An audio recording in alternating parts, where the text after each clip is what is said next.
ganun pa man, ano po, mga minamahal kong mga kapatid, sa mga kababayan kong mga Kristiyano na nagnanais na pumasok sa Islam. Yung kanina, meron ng gustong mag-Muslim, sabi ko, wag, baka tama yung reliyon mo. Huwag mo nang pumasok. O, ito ng pagkakataon mo, baka may pag-aalilangan ka pa. Pwede ka nang pumasok. Magdeklara ka na ng paniniwala mo, kaibigan.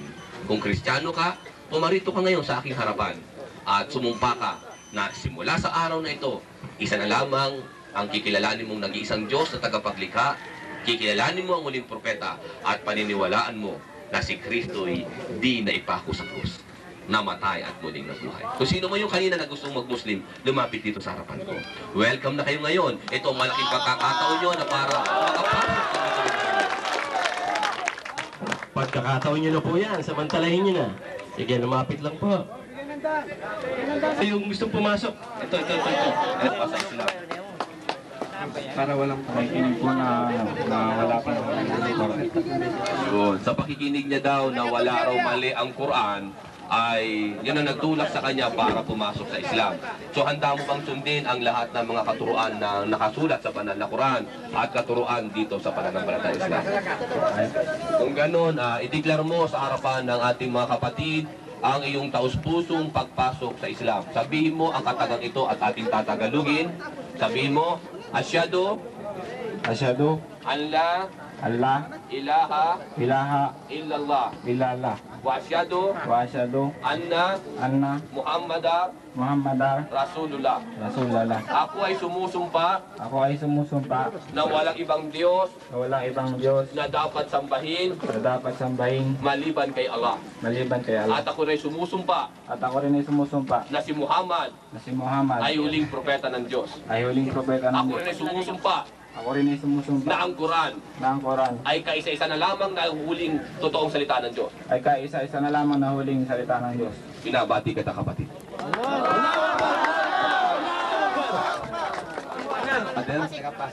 Tagapasig. Ano ang dati mong reliyon?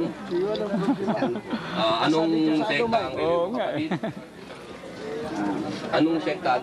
Dati kang Katoliko? O ano ang nagtulak sa iyo? Bakit gusto mong pumasok sa Islam? ay pinapunta ko dito ng asawa ko kasi dating ay bagong ako na asawa. Nauna na pala ang asawa niya, masyaallah. Nauna pa ang misis kung ano wala nang pangalilangan. So handa mo bang sundin ang katuruan ng Islam, kapatid? Opo. Yan, handa mo tunay na paniniwalaan mo na isa na lamang talaga ang Diyos na dapat sambahin. Opo. Kaya sama ko sa asawa ko para tunayan ko nga magsama kami.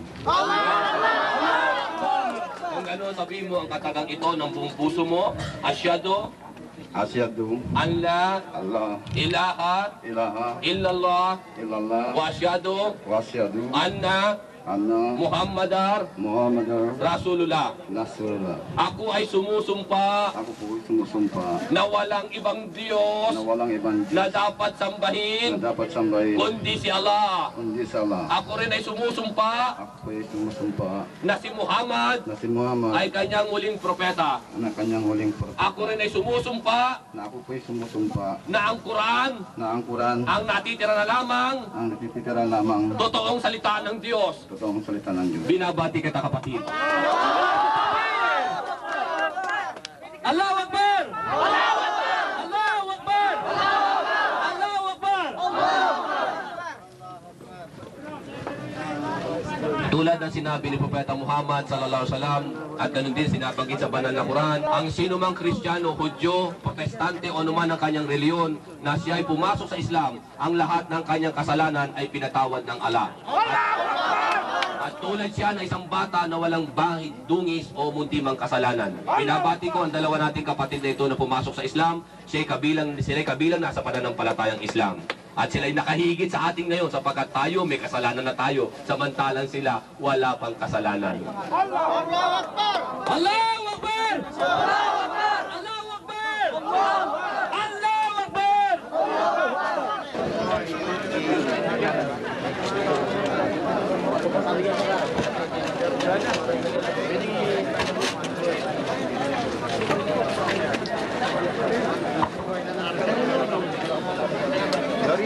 Niya pa ba si Ustad? Bibigyan natin ng pangalan ko. Bigyan mo ng pangalan ko.